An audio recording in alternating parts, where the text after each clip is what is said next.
There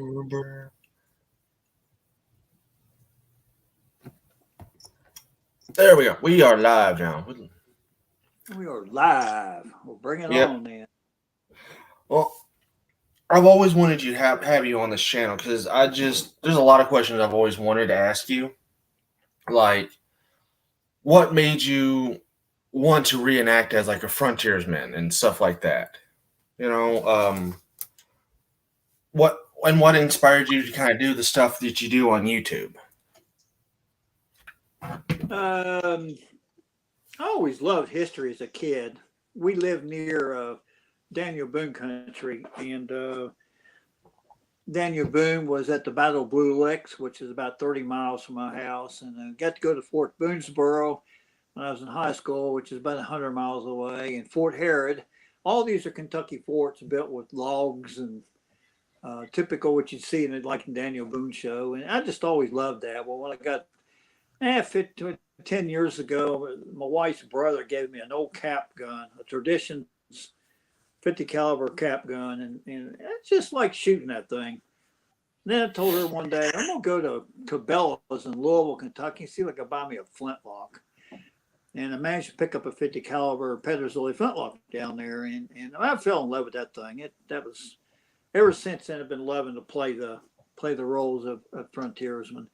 Now we have a small town about a half a mile from where I live that has an old log cabin in it, and they offer tours to the public. So I volunteered to go down there and put the frontier garb on and talk to the folks coming in on the river boats and the kids at school and anybody else is willing to listen. So, but as far as the YouTube stuff, the daughter of mine came home from school one day when she was a freshman and asked me if I'd help her do a video for her YouTube channel for a grade at school. I said, yeah, we'll do that. So we did one and she got an A on. I thought, man, if she can do this, I'd love to put the black powder guns in here and start doing them. So I clogged her channel up with my videos for the first month, and she finally told me, Dad, don't put any more videos on there. I'm tired of the phone blowing up all these comments. So I started my own channel in 2016, and I just called it the Black Powder Maniac Shooter channel because I just wanted to show the fun of muzzle loading and trying all these crazy tricks. And I'm not really into accuracy shooting because I can't shoot anything accurate. I just like to show blowing up milk jugs and bowling pins and bowling balls and steel targets and whatever else I can find that's safe to shoot. And so I promote the hobby in that way more than some of these guys that can, shoot these little round balls through the bullseye at 50 yards and do it every time. I can't even see it at 50 yards. So, yeah, I just like shooting stuff that's fun. Deanna, yeah. Can I use 3F in a 20 gauge? Absolutely. About 70, 75 grains of 3F will work just fine with a round ball. I used that before. What was you going to ask? Your question was what? So you cast all your own round balls and all like everything. Did you like? I know you do all that stuff, and like anybody that's ever watched your channel, they can find videos of you doing that. But did you buy your garb, or did you make it for like your frontiersman stuff? I bought it, and the main reason why is because I don't have the patience to sit and sew up shirts and frocks and pants. So went to the NMLRA shoot over in Indiana a couple years ago, and found a vendor over there that had all the frontier garb that I have at a reasonable price. So I just picked it all up in one shot and just went from there. I don't have the patience to sew any of that stuff up or anything. I just want to put it on and go out and use it. No patience here, buddy. Just can't do that. Right now, I'm trying to work on making one of those canvas belts that was used at the ladder end. And oh my God, canvas is so hard to sew. It's too tough. Isn't it? Well, instead of buying like that really thick canvas, I thought it would be a good idea to go out and buy a canvas drop tart for painting, right? Cut that into Yeah. strips, put them together to get the thickness that I'm supposed to have. Sew that together, then put all the belt loops and stuff on it. Yeah, it's sitting in a box. I don't see how you got the time or the patience to fool with that. I just don't. I grew up and my grandmother taught me how to sew because she says you're most likely you're gonna be in your 30s before you finally find a wife that's good for anything. Wow. And boy was she right. And so there's many times where I had to sew up a pair of blue jeans or this or that. So, and my grandpa taught me how to work on a lot of things. Like I've got tools from gunsmithing to working on freaking aircraft just in case I need it for some reason. That's good. It's always good to have a craft. I can sew. I just don't want to do it that much. Buttons and rips and jeans and seams and that sort of thing. And this Frontier's green outfit I have had to sew the crotch in it a few times and seams because I'm running through the woods and grab a hold of a briar bush or something and just rip the side out of it. Well, I had to go home and sew that up, or the seams come apart here and there, but I can do that. But as far as sewing shirts together and like these neck pieces and these arm sleeves, and I don't have the patience to fool with that. I, if I have to do something like that, like on the sleeve or something, I just get a sewing machine. My grandmother has one from now. You get people will remember that I was born. My mother was born very late into my grandmother's lifespan. She was like around 39, 40 when she had my mother. And then my mother had me around 20. And so I've got grandparents that are like most people's parents. So my grandmother has like one of the first sewing machines. It's like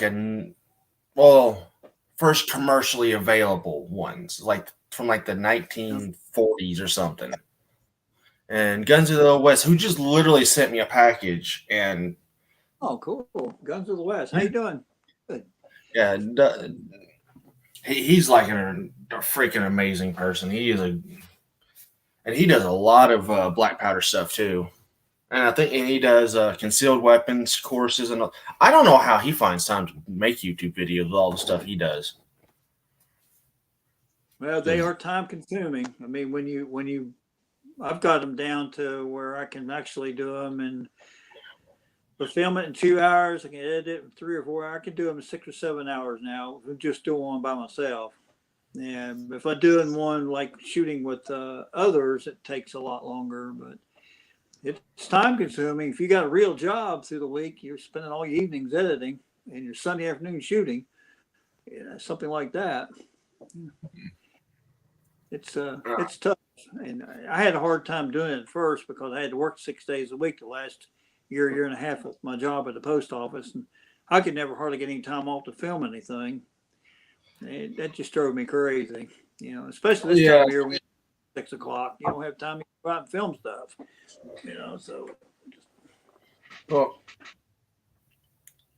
I ask everybody that comes on here if because I get this question a lot.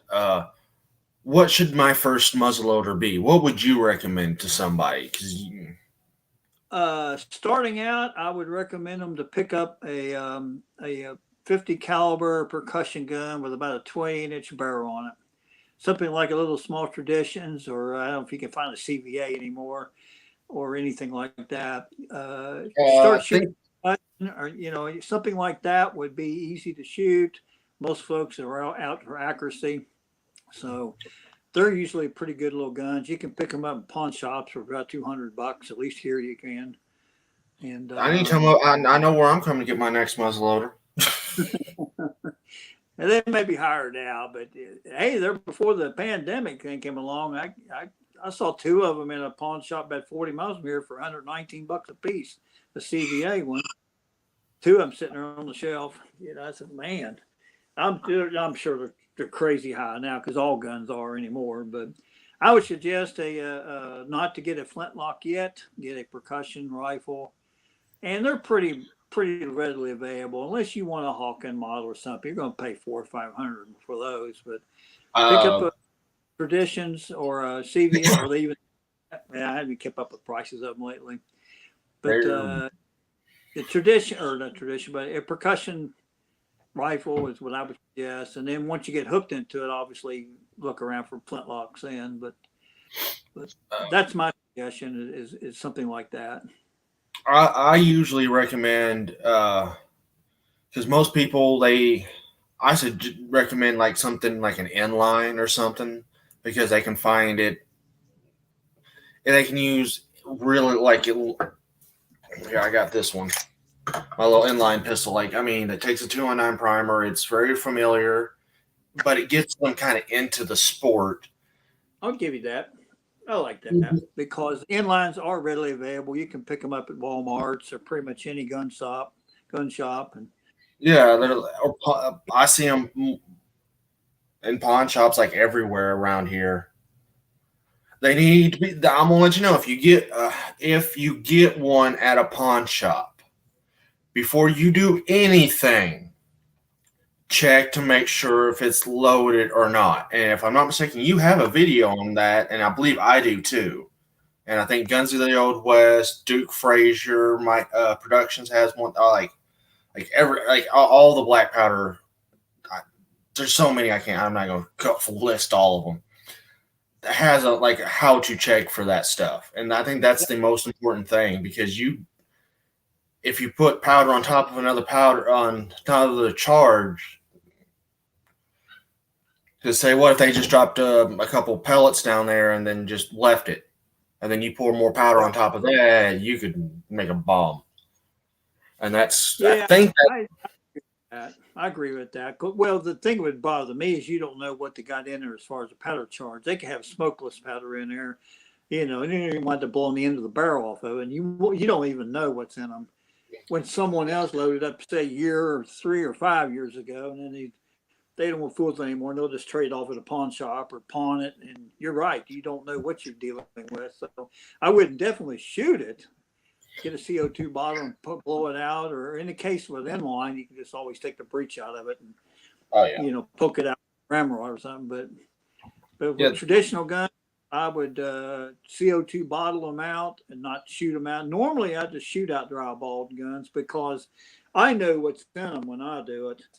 And if I'm shooting with I do there, but not something that's been sitting in a pawn shop for that somebody brought in that's been there in their closet for 2, 3, or 4, or 5 years, and you don't know if they got smokeless and blasting cap powder in, or who knows what. So don't trust that at all.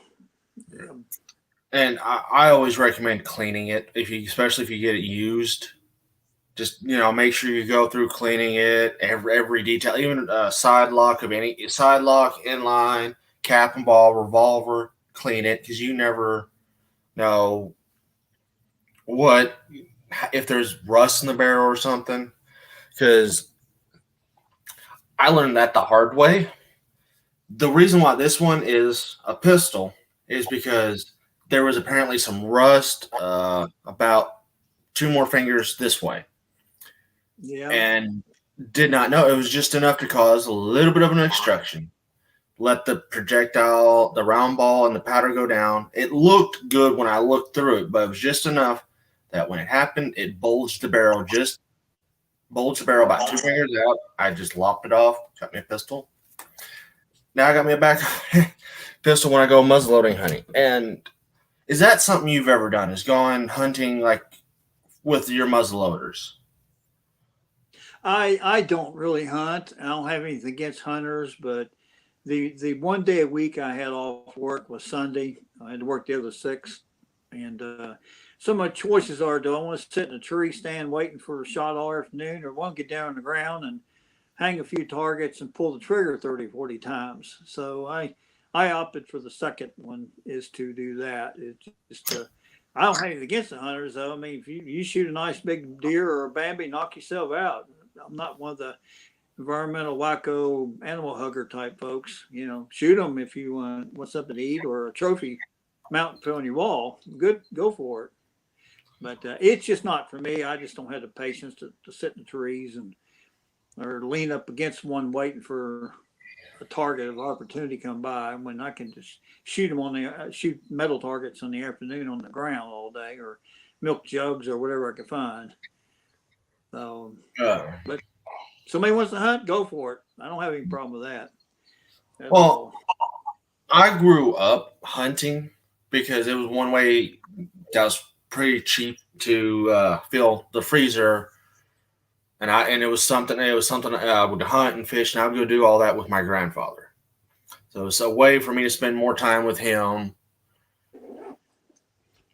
And believe it or not, some of the things he taught me saved my life multiple times when I was deployed overseas. So I got a fly in my coffee. That's priceless. Get to do that stuff with your grandfather. Mine took us fishing all the time when I was a kid. I never did any hunting with them, but we did go fishing a lot. But I just only been in the black powder sport since 2013. This is my 10th year of playing with them, and I'm making up for lost time because I go out twice or three times a week while it's warm and shoot these rascals. And I got 6 or 7 different ones, and all of them are like this one's 50 caliber cap and flint. So these are the ones I like to play with. All the guns I've got except for smoothbore and this one here that was gifted to me are 50 calibers. And I like to keep it that way simply because I have one pouch. I put all the round balls I need in it, and the caps or the flints or the primers in one pouch, so that when I do drive the 10 miles down to the zoo bottoms place where I usually shoot, I won't have a 50 caliber gun with me and the stuff to use in a 62 caliber smoothbore. You can't do that. And I did that a couple of times. I thought, man, there's got to be a better way. So I put all the stuff for the 50 calibers in one pouch and the smoothbore in the other pouch. So now I don't screw it up. I'll just be sure to take the right one with me. Oh, for your little cap and ball revolver, I haven't published the video yet, but I would recommend one of these little things right here from. It's a capper. Oh, okay. Yeah, because like I have before that I had one of the snail capper, snail cash cappers, whatever they're called, the ones that looks like a snail shell. Yeah. And it would work on my Colt style. And then this is the one I use for my rifle. Yep, I've got those. Which is going to go in my. I have a question for you on this one. Is it supposed to be like doing that stuff right there, like, or is mine just like, or did I just get a weird one? Because it's like that's right. Okay. You pull it back and drop the caps in there, and it shows them forward toward the bottom of it. What it's supposed to do if it's put together right. Well, I pull it back, and then the caps go in that little hole right there, and then it just seems like my spring isn't long enough to push it all the way up to keep it tight, unless I have it. Yeah, I understand that part. Basically, what the spring for is to keep it from coming back out the hole. If you turn it the opposite way, the caps will slide down, drop out of the hole, and you lose them. So that will keep them from getting down in there. I hang them around my neck on an old boot string, so that I can reach right to them. Put them around the neck, down here about where your heart is, so I can just reach them up and cap this old cap gun here, or the Traditions gun I've got. Well, that like I said, that little Captain one. These like both of those, none of them work with my Remington. And this one, I mean, each one, I mean, in this little pack, there's 3 times 12 is 36 caps. Oh, that's a lot. Yeah, Yeah. yeah. I mean, that's. I load these up one time, and that's literally what I'm shooting for that day. So, hold on, Especially if you Dan. use this, because one shot per thing, they would last you a while, because 36 shots with that would be a while. Now, using this thing, you're familiar with them. Yeah. I would be through those 36 in 10 minutes. It's Uh, it's fast using caps using this revolver. This is oh an yeah. 1861 Navy that was the guy in Pennsylvania gifted it to me a couple of years ago. I don't take it out very often because it's a hassle to clean up and load. And to me, I'm always prefer these kind because they're single shots. But I saw somebody just said something about $30 a pound for Goax. Goax is Yeah, at the log. Here, I can put it back up. When someone comments, I like to kind of put their comment up there. That way they know I saw it, even if we're still talking. I'm really basically a Schutzen man and a Swiss man. I prefer these because the ladies down in Texas that works for Schutzen Energetics actually got us this when GoX was dead 2 or 3 years ago. They made extra orders, and they kept the shooters in powder for the 2 years that GoX was down. So I'm staying with them. It's available and it works good. So I always just keep these. I don't fool with GoX anymore. Here is my last bottle of GoX. I bought 25 pounds of GoX when I started my channel. This is my last bottle of it. Well, last year did a while. That's good. I got quite Here, a few of these. I go about I every got. month. I'm just saying, every month and a half or so, I go through one of these. I shoot a lot too, so I keep them around. But Well, I also use like synthetic powders. I've been because I noticed my stockpile was getting because I ordered half 3F, half 2F. yeah. You know, because I had the pistol and then I had my muzzle loaders, my rifle, and then my smooth bore, which I've got the part to fix it. It's just in this chaos. It's missing. So I had to get a new. Go ahead. What I like about this shooting is it shoots the same as GoAx, but to me, cleaning my guns up after using the shooting is so much quicker and easier because GoAx is good powder, but it's nasty. It hangs those guns for a while.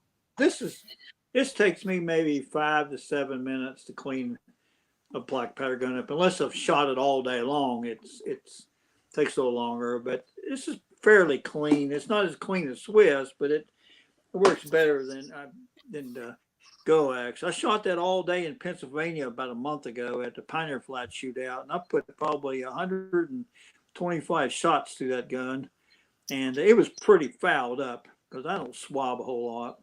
It took me a while to clean it up, but for the most part, 30, 40 times I'll shoot it in the afternoons when I'm making videos. I use this, and it cleans up in 6 or 8 minutes. It's pretty quick. I've been using. I don't know if you could use it in yours, but this 777. 7.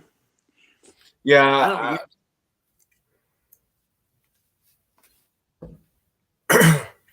For me, it's cheaper to go to the store and buy that because I've got a bunch of guns, like sporting goods places near me. I can get that in Pyrodex all year round.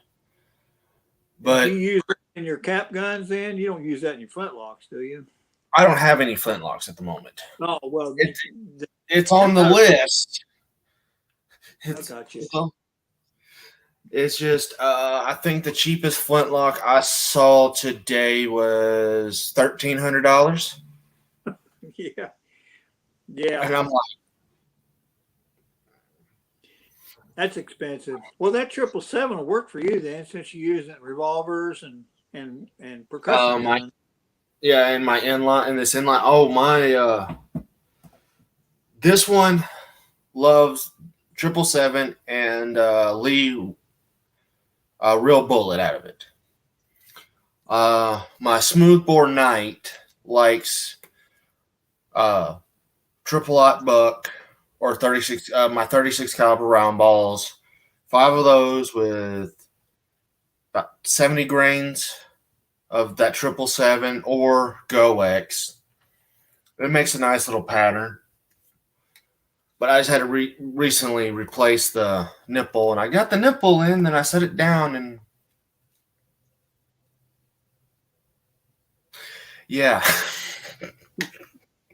I bought a box from Lowe's about a year and a half ago. That's got this little bolt box, got a bunch of little trays in it.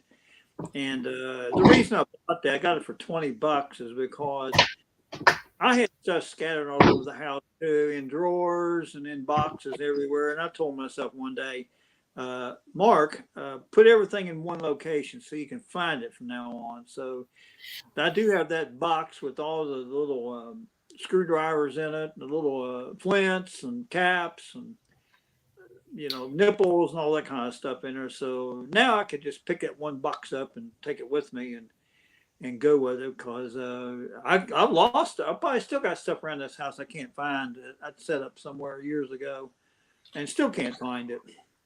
So I'll run into it one of these days. Then I'll put it in that box when I do. My problem is that me and my wife were saving up. We're ready to save up to buy one of those little, I guess you could say, shed things to put down on the property that I own, because the place we were staying in, it was starting to. It's been there since the 70s. It needed to be completely remodeled and everything. And for us to do all that, it'd be cheaper just to put one of those little tiny houses out there and finish it up Yep. ourselves, and then just take everything down on that, and then just make it into like a little storage building. The outside was fine. It was oh, sorry, someone's talking about me.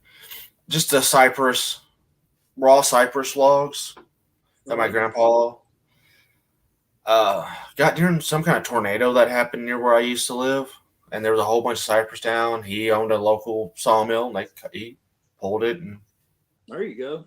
Yep. they told him, "You want them, take them, get them out of there." Okay. Then he built him a So little hunting shack. there you go. So have you been doing much shooting lately, or not? You working too much? Or? No.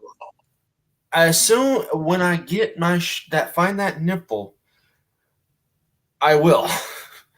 No. Right now, what I've mainly been doing is trying to find a place where I can go take my rifle. This like one of my rifles that I have out to shoot, but it's funny. I live in like this big, huge area that's got a lot of hunting places, right? Okay.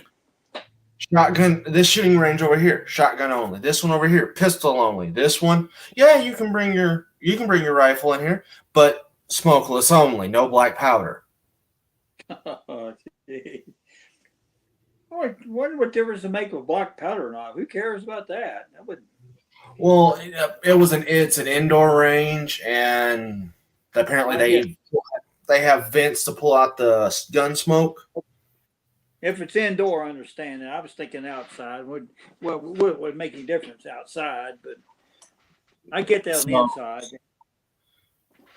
yeah, so I'm just gonna have to one day just go down to my property and just make as many, just spend like maybe a couple days out there and just make a couple, like a lot of shooting videos, because I still got to go take my Heritage Rough Rider that I got, take it out shooting and get a video made on it. Um, I've got to take my shotgun out and get it sighted in and everything. See how well it's shooting again, all that stuff. Because with this new nipple, it's instead of a number 10 that's on it, it's a musket cap nipple. Gotcha. Yeah. So I have to no, not musket cap. It's a number 10 cap, and Okay. not a Yeah. number Number. instead of a number 11. Uh, I've got to do. I got a test where I've loaded up a couple of 45 Colt with 777s with 225 grain semi-jacketed projectiles. I got test those against the standard box ammunition. See if the Well, I look forward to seeing them when you get them put together. So yeah, it's just the question is when. it's getting cold, son. You're doing soon, or it's gonna be you're gonna be wearing coats out there for long. You don't get on it. So Well, that believe it or not, most of my videos that I have on my channel are shot during wintertime. oh really? Yeah. Yeah, and then I just have them. I'm just able to upload this one now. Upload this one. Wait a couple weeks up, like that last one before. What was it? Hold on. Boop. I got my phone over here in case someone comes in here and starts being rude. Yeah, that 36 caliber one that was shot last winter. It was Oh, actually shot last winter, but uploaded only 5 months ago. Because but the wife has actually made a very good suggestion. Instead of just making a black powder channel, and just start kind of like doing like hobby stuff as well, like with the black powder stuff. Like, okay, here's how you set up a tent, and hey, here's how you cook on an open fire with your cast iron and stuff. Like stuff like that. Stuff that I know how to do, but not a lot of people do. yeah. Just put it on there then. Just make it a outdoor channel some type. Give it Yeah, a fancy name and give it an outdoor channel. Pick a title that most people would look in a search window to find. You know, I don't know what that would be offhand, but well, the reason why I call myself Jeremy is actually my first name, my legal first name. Gunslinger, which I noticed I just spelt it wrong on here. Uh that's a nickname I got in the army that somebody gave me. My commanding officer gave me, and I'm not going to give out a name because he doesn't want to be. He wants to remain anonymous. I've actually invited him onto live streams multiple times, but he says no. So I've given up on that front. there you go. Hmm. Yeah, pick a title that everybody would type into the window. It would pull your channel up because when I picked mine, I wanted black powder and also the word shooter in it. So because that's probably what most people would type in the search, the Google on YouTube, and hopefully stuff would pop up. I stuck the Well, word maniac in there because I just thought it'd be a cool name, cool title name. So it's yeah. Oh, mine used to be. It's like I think it was what my first channel name was Murphy Video. And then I changed it to Jeremy Gunslinger, and then since after I've done that, I've gotten more and more and everything. So I'm just gonna leave it for now. Everyone knows me as that, and I've gotten used to saying, "Hey, everybody, this is blah blah blah." there you go. It works. You go with it then. Hmm. But I do it for a hobby, really, more than anything. It doesn't pay enough to do it for a living unless you've got 7 or 8 million subscribers. I'll never have that. It's Black Powder Channel is just a small market of the shooting channel. We yeah, just not hardly anybody in it to make it huge. Like yeah, somebody like Demolition Ranch is shooting all modern guns, and Hickok and shooting all the modern stuff. When you stick mostly with black powder, you know already that your market's small, Oh and yeah. it's just get them that big, you know. So I don't know if I'd even want a channel with 5 or 6 million subscribers on. I mean, your pressure's on to put good videos out then. Right. You know, that's a lot.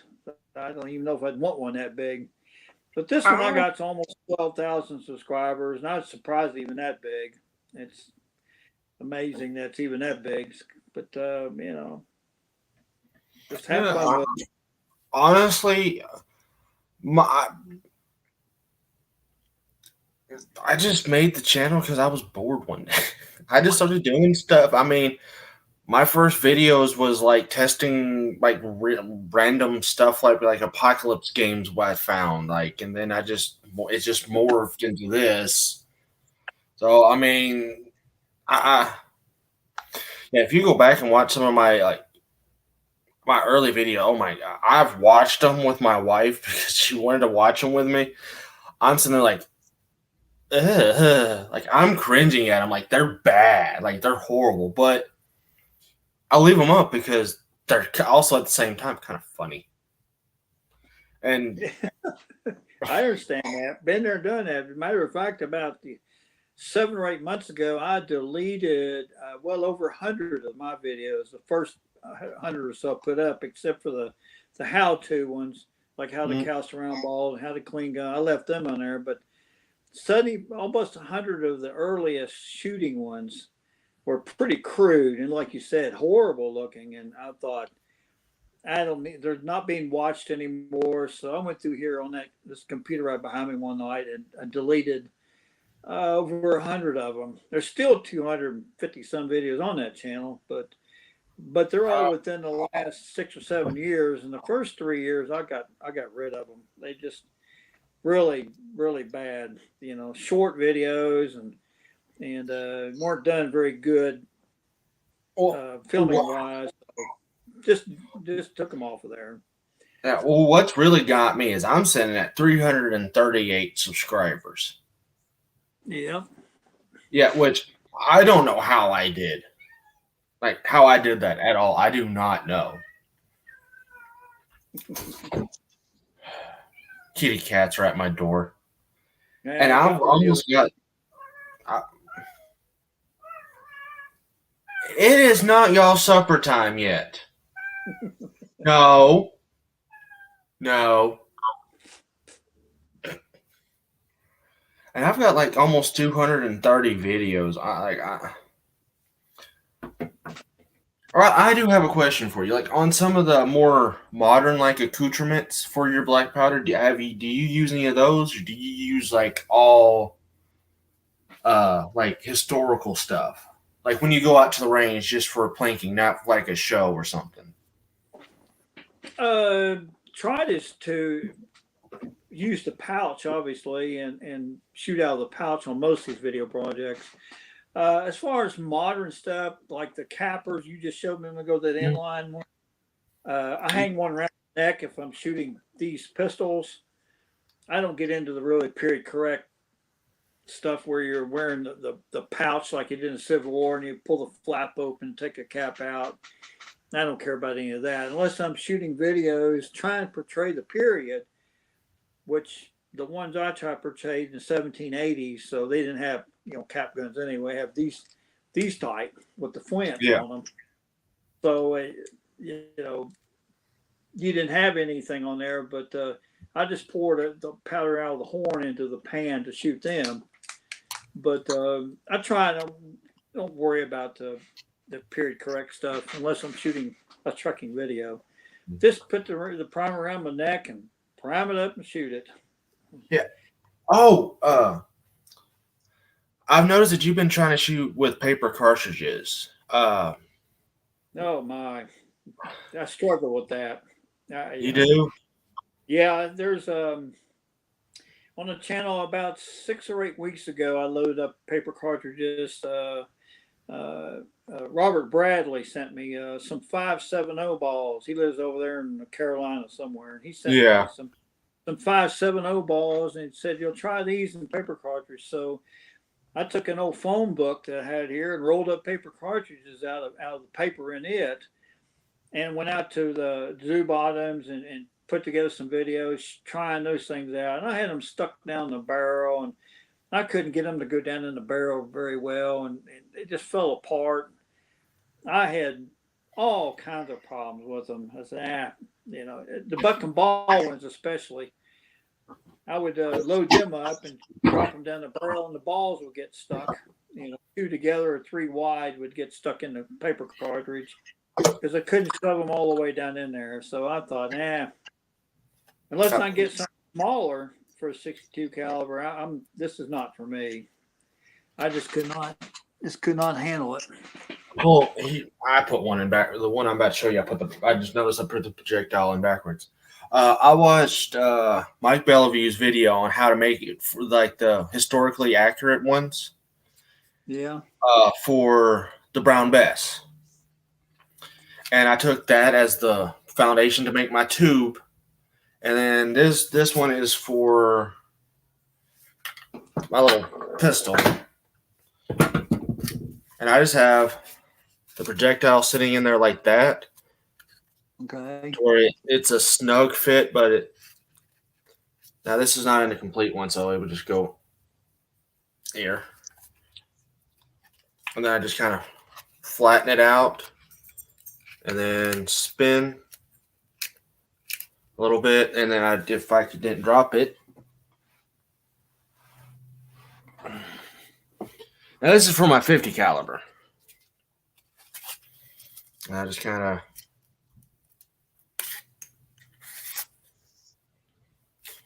press it like that, fill it full of powder, and then mine don't. Go ahead. You have any trouble getting that to go down the barrel? If I don't remember to take the paper off these, sometimes I will. Since I'm gonna be able to get this one out pretty easily. See, it gets stuck about right there, like on this one, because. Yeah.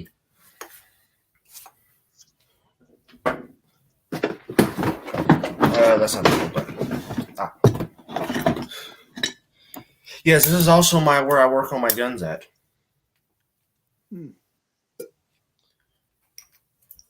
But I tried those. I just couldn't do it. I just had no luck with them at all. I know everybody likes to shoot those paper cartridges, but I'm just going to stick to loose round balls and powder. Well,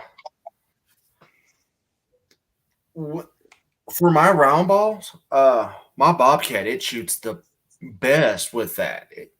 But I use just newspaper because I get one in my mailbox. Well, all the spam. Yeah. That the sales paper. I get that. We deliver those box holders every month at the end of the month. There's plenty of paper there. I used no phone books what I used because I knew the paper was thin. I just didn't have any luck. The ones I did get down the barrel pretty easy, that shot out well. I just had a hard time getting them to go down in there, and I'm sure it's lack of practice with making the. If I used a better, stiffer paper, probably could make it work, but I lost interest in that. Like I said, I'm just using these, and believe it or not, for my round balls, because I have this, and it comes off this Traditions Yukon. It's quite literally just that's my form. This is my former, and I wrap the paper around these.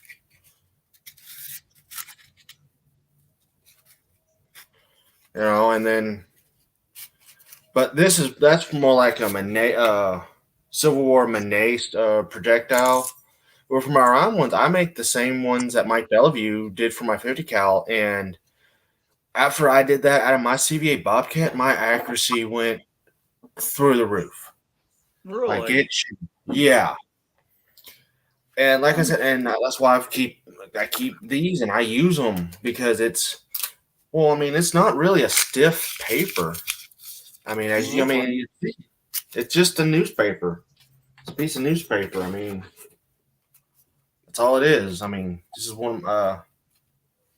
It's just some old newspaper. So it's not Exactly. really stiff paper, but at the same time, it's not very thick. And I think these might be thinner than phone book paper. Wow. I Yeah, it may try might be. it someday. I don't know. I may try them with typing paper, something a little bit stiffer, but I just Uh, lost interest. I even had one of them stuck down in the barrel of that smoothbore, and I wound up shooting it out about it was about 10 or 12 inches down the barrel from the end, and I know there's a chance of bulging it, but I had to shoot out anyway, and I did, and it didn't bulge it any. But I said, I'm done with this. Let's go back to pouring loose powder in them and round balls like I've always done, and well, forget that cartridge stuff. It's, from what in my shotgun, and my paper cartridges for them, I have to do some. I don't have any made up. I have to make it kind of like a buck and ball cartridge, but I have to put everything, all mine, in a line. Those are about like this. I have to put all mine in like a line to get them in there because it's a 50 caliber that the rifling has been shot completely out of. Like yeah. there's no rifling left. So I took it to gunsmith. He's moved it out for me, and I think he said it's about a 16 gauge, but I shoot 20 gauge loads out of it. Well, there you go. I'm not sure. I don't have a shotgun gauge, so I ain't worried about it. I throw 70 grains of powder in there, three 36 caliber round balls in there, putting and it works. But when I make the paper cartridge for them, I have problems with that sometimes, where I have to just sit there and just beat it down because they'll just Yep. shift a little bit. And they wedge against the barrel edges, and you can't get them down. I had that happen. That's what I was talking about a minute ago. I tried the buck and ball load, and I just have no luck with. I two videos I think I did with them, or maybe three, 2 or 3 in a row there about 2 months ago. It's on the channel. I said, I'm done with that. I ain't fooling with that anymore. It's Well, more work than what it was worth to me to fool with it, rolling them up, wasting the time doing that. Just well, yeah, not interested. I went to the NSSA Civil War event over here in Winchester, Virginia last weekend, and those guys were they're using a cartridge, but it was a little thing about this high and 69 caliber, about that big round. It was a rubber looking like a shell for a gun, always made out of rubber. So they put powder down in it first, then they put the round ball on top. It's halfway sticking out like an ice cream cone. So when they're ready to load the thing up, they just squeeze that little rubber thing, and the ball comes out. Pour the powder down the barrel, shove the ball down there, and then ram it home, and drop the little rubber thing on the ground, and then shoot it. Oh man, that's kind of oh, a idea. That was pretty uh, cool. basically, they made a 69 caliber quick loader. That's what that is. Yeah, it was all Yeah. made out of rubber. They could squeeze it, and the ball pop out of there, and the powder go down there. I'll put it on that video. I'm going to show on the channel here in a couple of weeks. I've been working on that thing all week. That video to get it done, and ask them guys, how y'all get that down in there? We just squeeze it, pull the ball out, pour the powder down there. It's a very quick load. I mean, I When I know it's was not very correct, but it's very quick. uh, That's when I was shooting cap and ball revolvers for competition back when I had my 1851 Navy, and there was a lot of guys that was using those things. They were, you mean even it's bleeding like, girls? Them little yeah, cards? yeah, Them they were little, taking like, yeah, they were had just like it was like a little piece of tubing that was 36 caliber. They would take that, like you said, just pop it off, pour the powder down there, put that there, and on the other end they would it was like what is it, medical tubing or something like that. That was kind of that thick stuff. They just had the ball on one side, a cap on the other, powder in the middle. They pop the ball out, pour the powder down there, they, put the ball on there, ram it down, then just cap it.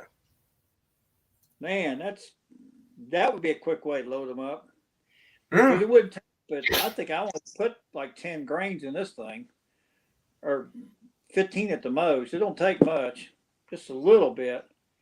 Oh, with this 777, I use eight. I use the same load that they you recommend for a 38 special. Very much. In my Remington, because it's got a little bit of a more of a chamber for it. I use 18, and then in my Leechton Rigdon, uh, which is a Confederate revolver, cap ball revolver, I use 15 grains. That's plenty. You don't need any more than that because this thing at 10 grains is pretty potent.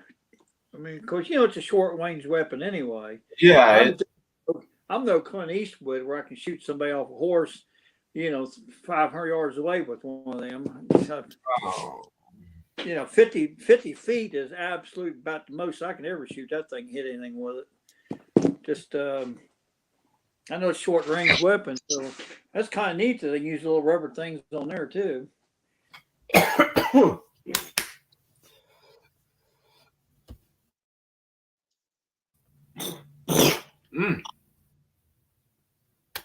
mm. Sorry about that. That's all right. Ugh. I choked on air. I tried to mute myself.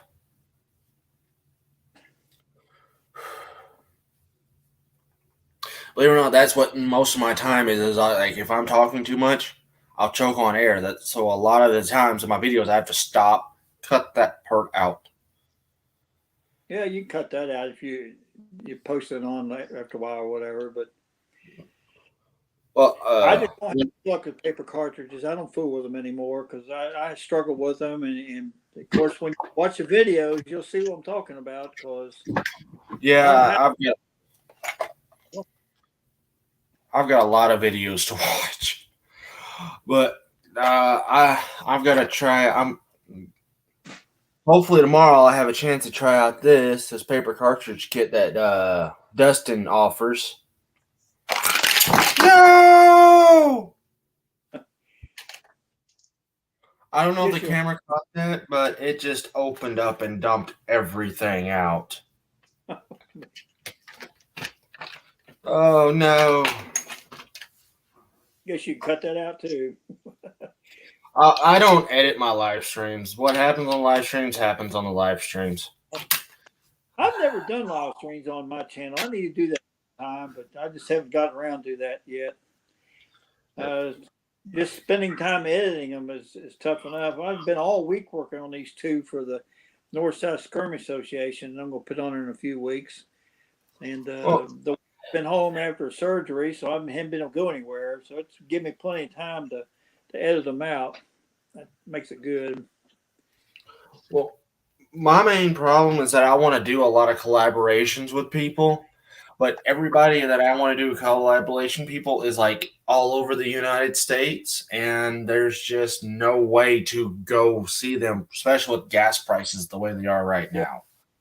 Well, this is a good way to do it nowadays, since you can, Yeah, you know, this is Star Trek stuff here. I remember watching on Star Trek when I was a kid. Now it's actually happening. It's pretty neat to get a chance to talk to you, and if Logan was on here or anybody else. It'd be yeah. And pretty neat. I think what was it a couple of years ago he paid us both a visit on his little road trip that he did. He came up here for a day or so, and I took him over to an old abandoned range, and we shot his pistols, and he shot that smooth bore I got, and I took a lot of water jugs and steel targets, other things up there. And we had a good time. I put together a little video project Yeah, with us yeah, 4 years ago.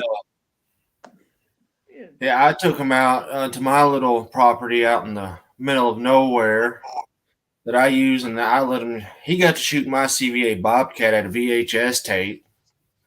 It probably destroyed that thing, didn't it? I'm sure. It went everywhere, and I'll it. it just. I thought, it was all, shoot a little high, he'll miss, or just go right on through. It went,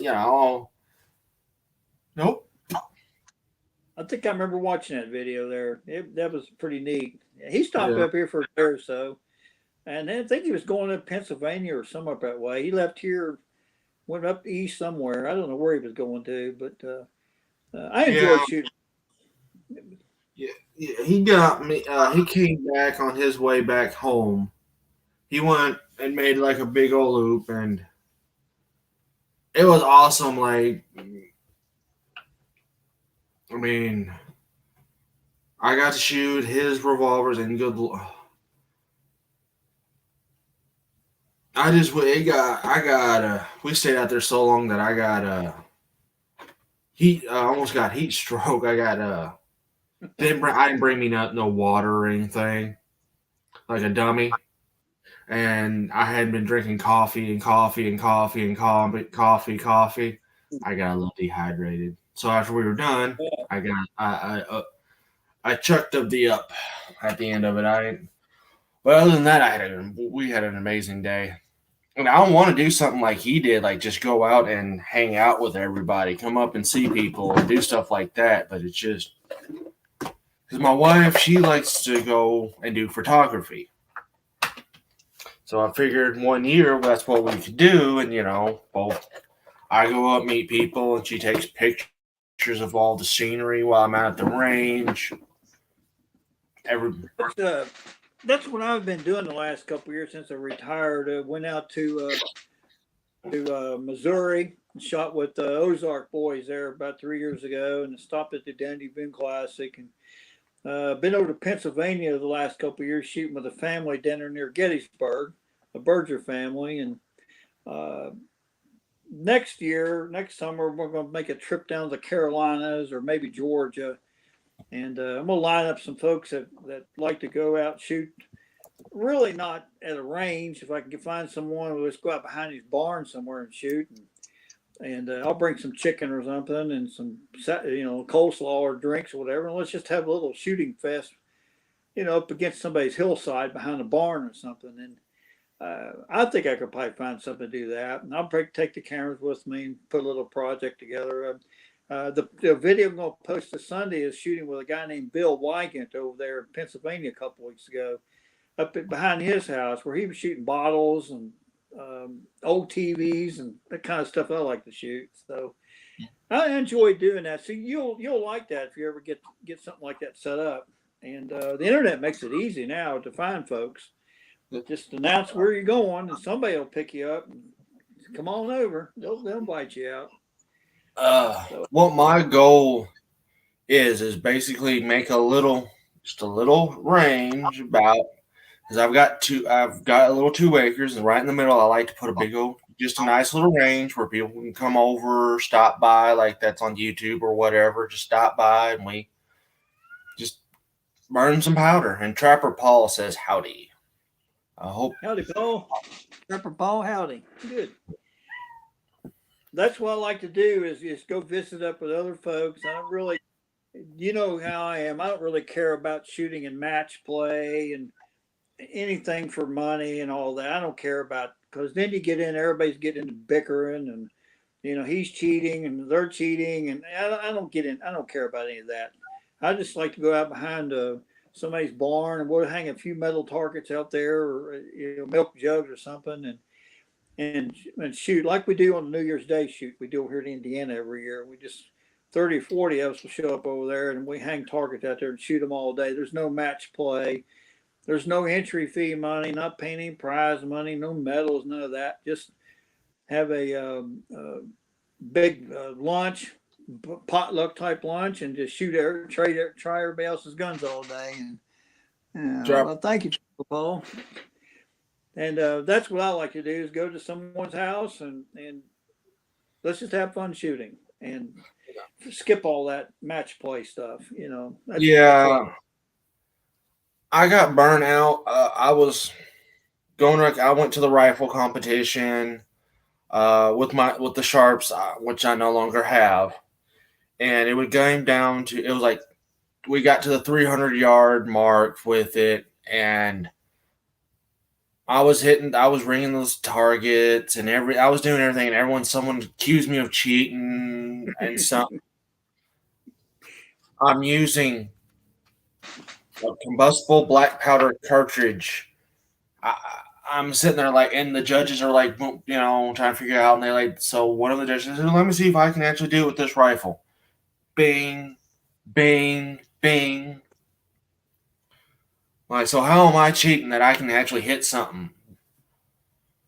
I mean, and then that guy, they had a rule. If you called someone cheating and they weren't actually cheating, you got disqualified. Oh, Yes, they were trying to use that rule to eliminate, some of the BS. yeah. I just don't want to deal with that. I've watched that before in matches. I haven't participated in them, but I've heard the stories with such and such as using shaders or them little fancy eye pieces go in the glasses, or they got, I don't know, whatever, muzzle things on the end, whatever, it don't matter. It just, I've heard that stuff. I've seen the finger pointing, and I thought, I don't want to deal with that. Yeah, It's a hassle for arguing over $20 is not worth it to me, or $50. I mean, just I don't nah. care. I avoid that stuff. Well, I wanted to get it because I was doing them just because they were fun. Like at first, that's all it was just fun and everything. And then when I was in like I guess you could say the low underneath the top 10, then once I started, I guess, improving, that's when I noticed a lot of all this. He's doing that. Sound like a bunch of angry hornets flying around. And I'm like, I'm not doing this no more.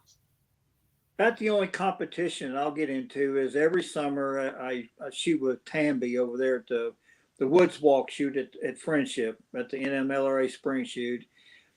And she and I joke like a bunch of high school kids around a bonfire or something and laugh. And we've had others want to shoot with me and her. And I'll ask them up front. Now, if you're here for a score, and you want to shoot serious and you're out for a big score, maybe you ought to shoot them guys behind us because we're going to laugh and razzle each other and have fun all the way through this course. And we may be 3 or 4 hours shooting that thing and don't care a bit about time frame and all that. And this past year we had Eddie Davenport that shoots with the NSSA and Becky Waterman, who was a former NMLA president, and Tamby and I shooting. And I tell you what, we just had the best time over there. And none of us cared about scores. We just shooting it to be shooting it. And that's my kind of fun there. I don't care about all that match play and all that finger pointing. You're cheating and you're using the wrong kind of round balls or whatever. I don't care about that stuff. I love when someone says that. Well, this is the round ball that's the most accurate on my rifle. How am I supposed to do anything else? It. I mean, the round ball. Hold on, where's my? Here it is. I got like my 480. Found my combination one. I think that's what mine is a 480 for this one. I don't know what else to use because it works in my Bobcat. It works in my Night Smoothbore if I want to use it as a slug. Or I could use one of these Lees as a slug if I wanted something heavier out of my smoothbore. And it works perfectly out of my Yukon inline pistol. So one mode, I got 3 rifles. What else am I supposed to do? That's the way I shoot. I got that 480 mold up in my building that I pour those round balls with. And matter of fact, I was shooting it at the Woods Walk last summer, just talking about. And I could carry 4.90s over there, but I don't want to fight forcing them down the barrel because I'm not shooting for a score. I'm shooting for fun. You could put the pillow ticking, the .14 or the .18 pillow ticking and a 4.90 ball down there. But you got to have to carry a hammer with you and one of them big steel range rods and pound them down. And I ain't into that. That's too much work fooling with that. Yeah. Not me. These the 480s, I can, if I want them tighter, I'll just do an extra. I'll add a little bit of extra paper for my paper cartridges. Yeah. Just that way it's a little tighter. If I want something more, like if I'm using it for hunting, if I'm just plinking it, I'll just there done. That's my attitude. Just That's why there's Ford paper fit to ball. it. I got about 3,000 of those .480s up in the building, and that's why I use them for plinking all the time because I don't care about competition. Make no difference. I can't shoot good anyway, so it doesn't do me good to get in competitions. I'm always at the bottom of the list anyway, so I go for the fun. I don't care about the competitive spirit, but to Well, each his own. hopefully one year I won't be able to get to go up to do one of those things, and maybe hopefully we'll run into each other there, and we get to have some fun. And So if you ever get up to the NMLRA thing in Indiana, you let me know a couple days ahead of time. I'll meet you up there. I'll show you around that place, and we'll go to shoot that woods walk and have a good time. Because I'll yeah, be carrying one of the cameras with me, and make it happen. So absolutely, they I, go with me. If I take a gun somewhere, the cameras go with me. I may not I, use it, but I can't use it if I don't have it with me. So yeah, believe it or not, I was watching one of your videos. Like I've been subscribed to you for probably about as long as I've had my channel. yeah, You, Mike Bellevue, and then I think I found Duke Frazier a little later on. Then Guns of the Old West a little later, just from recommendations. Because I had that night and I was trying to learn more. I like that inline got me into all the got me into debt. well, I appreciate you watching the channel. That's what it's about. Is to show the fun of the mother loading. and I paid $50 for that night, and I love it ever since. I've had it for God knows how long. I got to take it out and shoot it as soon as I can get it running again. But it just uh, look. You were talking about like what your setup was. I think you were doing a Q&A or something like that. You had like a pole and one of those selfie sticks and a cell phone, right? Yep. Like for doing your videos or your little camera thing. I used little cheap Kodak cameras at the time, but this is what I'm using now. Is a little Canon camera, if you can see that or not. And what I like Yeah, about the camera is when you pop the lid open on it, is you can see yourself in here. So I'll know when I'm staying in the frame. So I can turn around this way, and now I can see myself. So this is yeah. how I use it. I've You get got these for you can get these for about $150 on eBay used, and what I'll do is I'll put this little selfie sticker right on here, as you can see on here, and I can stand it up like this on a pole out in the field, so that I turn around this way and I can see what I'm looking at. That way uh, I know I'm in frame or not. So these are pretty reasonable cameras. New, they're about $240, but you can get them well, for about $150 on eBay all day long. So that's what I well. use. I use my cell phone because I haven't been able to save up for a camera yet. Good camera. And then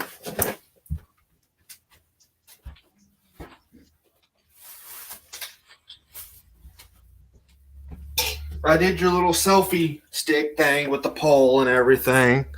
Oh, and then to 1 year tax time, they had these little Oni things, right? On for your for those like camera Canon cameras, right? Yeah. And I bought it because I was thinking about getting one, and I was going to see what kind of connection and all that stuff. Try to take this off, and I opened the box, and it had this adapter right here to put your cell phone in, and you put your Yeah. cell phone in there, and it clamps down on that. Sweet. Yeah, Got a good deal then. yeah. I think I paid like I seen them now like for $30, and I paid like 15, 20, something like that. I'm like, huh, okay. And I've had to repair this thing a few times. It got broke, but This is that's what what my videos all are on now. this is what I use. This little you see these for camping all the time. So I'll stand this pole up on the rod and just go around here 3 or 4 times and clamp it right on the pole, so that I've got a metal. Actually, it's one of them shepherd hooks that I stole from Mrs. Blackbear Manic Shooter and cut up from my own rods, so I could poke it in the ground because the ground gets hard up in the summertime. And I carry 2 of these cameras. I set one up for the to catch the targets being shot, and I set the other one up to catch me shooting it. So that way, I can actually use them and try to coordinate the clips together to make a fun video out of them. So it's just redneck way of shooting them. Yeah. I I'm never trying to get claimed to this. be a professional. Just had just a redneck way of having fun with them. And I don't have all the big fancy cameras like the big YouTubers got. You know, those great big ones that got them little fuzzy balls on them and all that kind of stuff. And I just keep it easy, because sometimes I have to carry this stuff back in the woods a little ways, and I don't want to carry big heavy cameras and stuff. These don't Well, weigh anything. These are maybe 15, 20 ounces a piece is all they are. They're very lightweight. believe it or not, this right here weighs less than it weighs about as much as like 3 ramrods for a 50 caliber. It looks like it don't weigh much.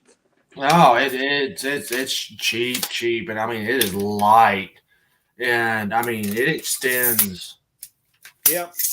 Got one just way like out there,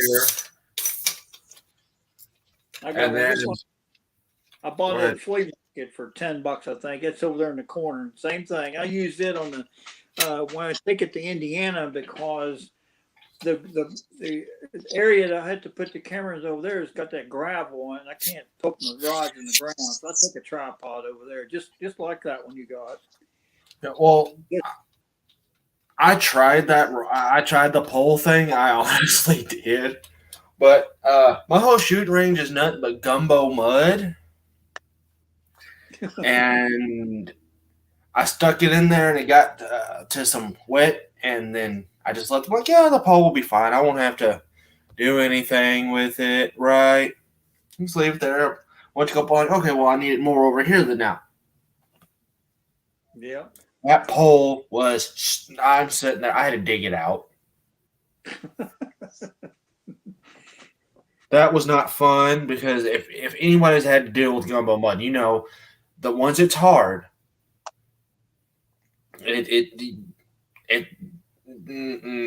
you're gonna hurt yourself. You're gonna need a Yeah. backhoe. I know. I deal with all that old hard ground up here, or mud too. And when it starts raining for long, I don't stick the poles very far in the ground. Maybe just enough to hold it up. Unless it's really windy or something and it shakes it around, I'll put it in the ground a little bit tighter. But I tell you one thing I also use on here that has made a big difference in the video work is these things. And I got a couple of these Rode microphones, and I hook one of these things on me. You can see that one, and then I Yeah. hook the other one on the camera. And when the wind's blowing and you hear all that noise going on, this Mhm. eliminates all that. And I picked up a set of these, and these things will work like 75 or 100 yards away from your camera. So they come in real handy when on them big windy days that you actually can hear somebody on them. Because I had trouble filming videos in the past when on windy days. Matter of fact, I quit shooting on windy days because all that wind noise was driving me crazy. Oh Trying to yeah, edit. I've got a bunch of videos that I love, but I got to redo them because of the wind noise. That's why Right. I deleted a bunch of them. That's why I got a set of these, because now that eliminates it, because one of them is usually hanging like right here. Put one of them right here, and that way it doesn't pick up all that wind noise. It'll still pick it up a little bit, but basically picks up the voice as a dominant noise, and I hang this other one on the camera. Got a little pigtail wire here that goes on it, and it really makes a big difference as far as filming videos. And you can get these for about $150 used on eBay too. So I don't have expensive equipment. It's just, I keep the videos kind of cheap, quality wise. I don't have the big fancy cameras like a lot of guys do. I just don't want to put the money in them. I'd rather buy guns. Right now, I'm trying to get to where that the videos will pay for this video will pay for the next video. That's what I want out. That's my whole goal in YouTube. I don't want to make an extra cent. If I can get it to where the video I just made pays for the next video, for like, say, because there are so many guns out there that I want to do a review on. Yeah. But they're each one's $300-400. If I can make enough off of that, off YouTube, to make more YouTube, I'd be great. If I can use it to improve, maybe buy a better editing software. There you go. That's what matter of fact, the money that I make off this channel every year, I give it back away to subscribers. I gave away 2 guns about 6 months ago. A Lyman's deer stalker, I think it was, and a cap pistol. I can't remember which one. Probably Traditions. And as soon as it 12,000, I'm gonna give away a Kibler gun. So about the next 3 weeks or a month, I'm gonna give away a Kibler gun. So, and that's gonna make me really happy. So it's this part of giving back, and I don't mind doing that. I was hoping to win that little cat pistol, but I didn't. Oh well. The guy, believe it or not, that won the deer stalker gun, I had a jar about this big round, about that full of round balls, and they were all .600s. And this guy, I actually met him in Cincinnati because he lived there, and I said, I'll just bring this gun down to you, and we'll just meet at a restaurant, and I'll just give it to you instead of shipping it down there. So we met him on the east side of Cincinnati. It's about a 50-mile drive for both of us. And I asked him, I said, how'd you come up with the number to win that? He said, well, I froze a picture when we did the video. I froze it, and I counted all the round balls across the bottom. I counted them all the way up, and I got my Excel program out, and I figured how big around the jar was, and I did this formula and that formula and this calculation, all kind of stuff over my head. And he came up with 1,039, and that's exactly what the number of balls was in that jar. I said, I was dealing with a math genius here. He won the gun because he actually figured out exactly what's in that jar just by looking at it and counting them up and down and figuring how big around that mustard jar was and all that. I thought, man, that's fun. I couldn't believe it. Trapper Paul commented and says, didn't know you could make revenue off gun videos. Oh, yeah. It's probably like nickel. It's like maybe pennies off on $1. Yeah, it's very low. The only one that's going to make any money off of it has one that has millions of subscribers. Demolition Ranch, 10 to 11 million subscribers, is probably making $5,000 a month off of theirs. Probably more. Probably doing that. Duelist is probably getting a couple $1,000 a month off of there. You can't do it all. I don't. I think he makes. Well, Mike also does other things too. So, Black Powder, I would say probably a little less than like Demolition. Demolition, he probably gets 10 grand because he's got a couple million. He gets a couple million per views per video. Yeah. Now, guys, I want to let you know this is all speculations. We do not know.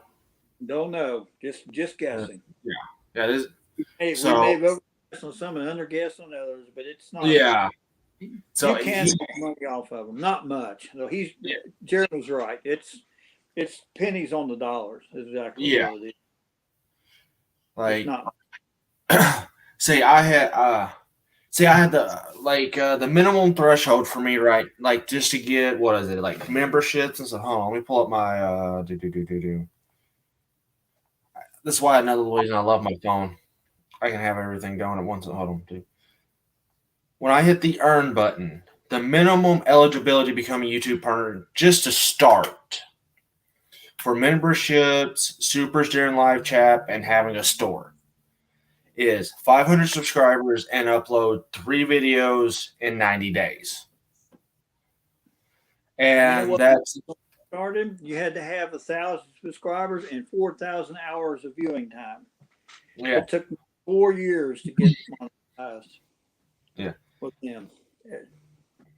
And then that's just a start. And then I have to have one of the following 3,000 watch hours or 3 million public short views.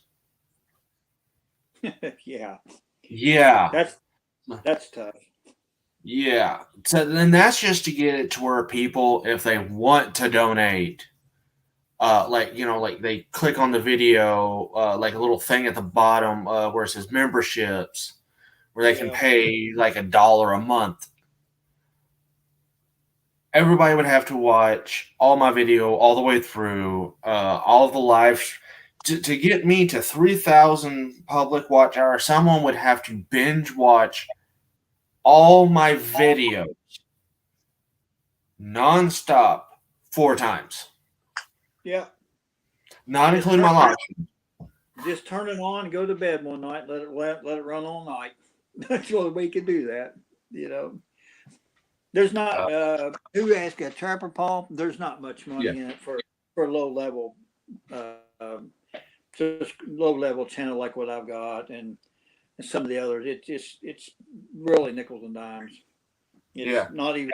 and The only reason I do it is because it is available, and I just turn around and give the money away in gun prizes, and I gave away 15 pounds of powder a couple years ago, and 4 or 5 guns now, and then we'll give another one away in about 3 weeks or a month from now, and we'll put a contest together. So I give it back away to the subscribers because I don't need the money. I'm not rich, but I'm not broke either. So I give it away to subscribers, and I haven't figured out what kind of contest I'm going to do yet, but I'm going to put something together here in about 3 weeks or so. It's got to get 12,000 first, and the channel's got 11,900 and something on it now. I don't know what's on it. Can't look at it unless they are well, there. I'm thinking about trying to do a giveaway to just help me get up to that 500, but I'm not sure. Trapper Small said he quit making videos, but better get back at it. My videos get a lot of views. Well, Yeah, yeah, you that need to put it together, buddy. Get something going. my main problem is that I can make a bunch of videos and upload them at the same time. But my problem is I don't have a routine. It's just kind of here. I got 12 videos. You can either have one every 2 weeks for 6 months or one video a month every month. Well, It, it, the way to make it work is be consistent. Pick something that works, and your subscriber base will start watching it. And for example, I'll put mine on Sunday mornings, usually around 7:30, 8 o'clock Eastern time.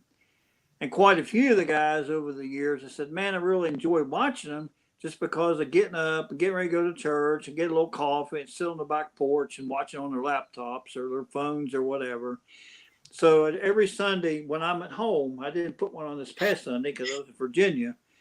But starting this coming Sunday again, for the next 5 to 6 weeks, I got 4 of them in Pennsylvania and 2 of them in Virginia to put on there. So I got 6 weeks worth of them already ready to go, and I'll stick them on Sunday morning, usually around 8:15 Eastern time, and that's what's going to help you out because they'll get to where they start looking for them.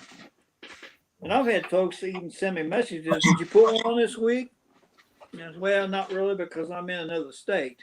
If I'm not on this computer right here, I won't post them because it's too much hassle to use these little phones here Yeah, deal with some videos and and Facebook and all that. it's easier for me because that way I can upload it on my phone. I can just be out moving about, doing work and all that stuff. And then I once it's uploaded, I can just take it and share it to my Facebook, share to groups, boom, boom, boom, boom, boom, go down the list of the ones I want to share it to, and then there it is, and then I'm done with it. And I can usually do that in about a good 30-minute break. Take about not even that long, but I usually do that about my lunch break. And hold it up straight, I'll show you. So there's the 4 or 5 right there that I'm going to load up here in the next few days or next few weeks. They're on the unlisted status right now. As you know how that works. Yeah, Nobody can see them unless you send them the link. yeah. So, but I'll just come up here Sunday morning and put one of them on there, just because I've got trying to keep a routine of that way. I know when they're coming out, and then that works out good for me. Sunday morning is kind of slow. I get up, go to church, but I don't have to be there till 10:45. So getting up around 7:30 or 8 gives me time to post them and put them on the Facebook pages and one of the other websites, muzzleloadingforum.com. I put them on there too. So it's a lot of viewers there like to watch them. So just try to keep it consistent, my friend. Yeah, I'm trying to think about a good day, but that's all I'm saying because like you said, you do Sunday, and then I, I'm thinking about probably like Friday, but I can't make say yes. That's when I'm only going to put that video out because like last night I'd already put up a video this week, and then I opened my mail yesterday, and then boom! I mean, this was in my mail. And now I got another video I've already done, and then I'm going to be shooting a video later with my wife. Well, Doing the key to making it work is like I was just showing you there. I've got 15 of them on that channel ready to go now, and I'll pick one every week and put them on there. Of the 15, I've been filming them for the last 2 months, every day or two, something new, and then just stick them on one day a week so that I can have something ready to go for the next week. I already know what's going on for the next 6 weeks now. 4 Pennsylvania videos and 2 Virginia videos. And then I still well, got other stuff. I've cut balls in half shooting them. I got board shooting videos with long barrel, short barrel guns. I got quite a few fun, wacky stuff coming up to put on there soon. yeah, All I part. got tomorrow. I got to get out and cast because I got to make some 36 caliber videos, and I've got everything else. I just don't have the projectiles. I'm like, I pick up my 36 caliber now. I'm like, you're empty. Why are you empty? Oh, I haven't casted. That's why. And what's funny is I have so many 50 cals. I'm just going to take those 50 caliber projectiles and just dump some into my casting pot just to use those because I just to go you get rid of some of them. Yep. I made way too many when I casted. Yeah, you still got the lead. It's all matter. Just dump some of them back in, like you said, and pour the 36s and go with it. I'll probably uh, but I'm thinking about maybe starting either Friday or Saturday. I'm not 100% sure when I want to upload. Well, I watch a sailing channel every week on video. This family in Texas sold their house 7 or 8 years ago, and they bought a sailboat, and they're sailing around the world. So every Thursday morning they put one on. So that's kind of an oddball date that works out good for them, and actually probably made something you would think about is Thursday or Friday morning, because Saturday morning, a lot of folks are already on the golf course, or they're getting ready to go to weddings, or their kids True. are playing soccer or whatever, and it's they may not even watch them then. But through the week, pick one day through the week might work out. I don't know. Yeah, you got a point there. I didn't think about Yeah, Thursday. I figured Thursday work week. But then I gotta remember a lot of the people that's in into like outdoor stuff. They watch their stuff during the week, just to relax. I forget about that. Like Yep. me, like I'll put on like I'll just go and go like, hey, who's got some videos I haven't seen and just watch those until I fall asleep at night. Yeah, well, that'll work. Probably some of mine. You've been falling asleep on them. Oh, actually, no. I usually watch them when they first come. They usually come out when they first come out. Usually on Sundays, Sundays or Monday night, one of the two. Yeah, there you go. Put them on Sunday morning. That way they can watch them then too. Sunday Whatever. is. Like I say, whatever day you pick, just pick one and kind of be consistent with it, and put one on every week at that time, whatever day you pick, and Yeah, you know, they'll get to watch them after a couple of months. You'll get them all in the habit of starting to watch them. I yeah, think Mike Bellevue does the same thing. He puts them on like on Thursday mornings or something like that, and every yeah. week. I think he. Well, I know because he's been having problems out of his municipality. Yeah, I read about that. That's kind of tough. That shouldn't Yeah, happen. But I so ain't gonna get talking about that. That's I don't know what's all going on there. I'll just walk up past that one. But pick a yeah, day on there and pick a Friday morning would be good, or a Thursday or a Wednesday morning or whatever day you want to pick, and then I look forward to seeing them. You put something on there, I'll watch them. So yeah. I think I you were. What's funny is I think I subscribed to your channel, and then not like 5 minutes later, you like on the last video I had up, you had commented, and I'm like, oh, okay, cool, hi. And I think that's kind of how we became friends is from YouTube. Because like, don't even what you did now, but at the uh, time when cool. I think it was on me trying to take a 45 projectile out of my night rifle because I didn't know the rifling was completely shot out of it yet. And seeing if paper patching the projectiles would make it more accurate because I was not hitting anything with it except for like that 408 with like 2, 3 pillow packing in there. That 308 round ball, and I would taken 3 patches just to get it somewhat accurate. Oh, wow, that is a lot. Yeah, That is, like pillow tick packing, it t-shirts, it didn't matter. That's why I'm like, let me try this, let me try that. I was trying like everything to get it to shoot good. It did not shoot good until I took it. It's been like, what's going on with my rifles? There's something wrong with it, the sights, and like, there's no rifling in it, buddy. I'm well, like, that'd be a good reason why. Now treat it like a shotgun or a smoothbore, rather. yeah. Well, Yeah, that makes sense then. Rifling about gone out. I don't know. Probably wouldn't hurt to just go on board out the smoothbore. yeah, that's what I said. Well, he says you got 2 options. I can reboard, but if I reboard, it's going to be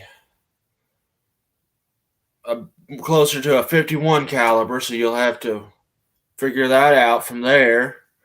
Uh, or 2, I can just take all the rifle, what little bit of rifling you got left, and just take it on out, and then you got you a shotgun. He says Yeah, about between 20 and a 16 gauge, somewhere around there. I'm like, let's do that. yep. I would have done that too, because if it's already shot, a useless barrel, you may as well punch it out a little bit and just make a smoothbore out of it or a shotgun. And Yeah, that way, you can load up round balls in them. You can put shot in them or bucking ball loads or whatever you want in there then, and still shoot it. So yeah.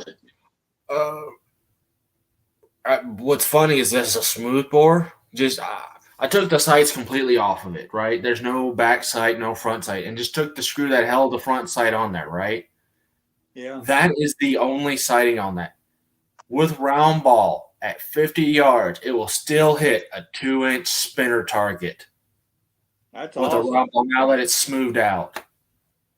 I couldn't hit anything like that. I'm impressed. That's And smooth where I got. I lost the sight off of it 2 years ago, and I probably a year before I put one back on it. Had a fellow solder me one back on, but I didn't care. I'm a good time shooters anyway. Having uh, fun. you know those big round barrels that like you see it like that hold chemicals and stuff. Oh yeah. Yeah. There's an airport near us, so I can go get those. They're like, yeah, you can have them, take them. You know, saves us from getting rid of them. We're just sitting there waiting, doing nothing.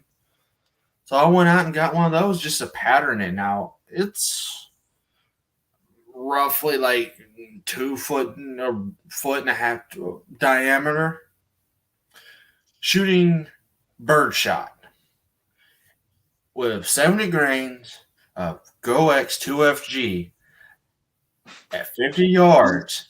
It will completely cover that Wow, that's pretty widespread. and go through all that and go through it That's a pretty with good bird. punching. That's a pretty good punch there. Wow. Yeah, well, my mother bought some 20 gauge, like one of those big things of 20 gauge for hers, and she wanted some different ones, but she wanted some slugs. Walmart didn't have slugs. No sporting goods had some slugs in round. She didn't have no double aught or triple aught bug. All they had was literally like target small waterfowl and waterfowl shot. Yeah. So I'm like, you know what? I can just reload it for you. Just I take the shot out. It was like one of those big boxes that had like 4 or 5 in it, like smaller Yeah. boxes in it. She kept 2 of those for the birds so she can go duck hunting, and I just turned the other ones into one into a box of slugs, into one into a box of 36 caliber. Like I think they held five, six 36 caliber round balls in it. Mm. Just opened the decrimped it, dumped the birch on it, done. Just recrimped it. I think probably a beast, isn't it? I think it'd be lethal.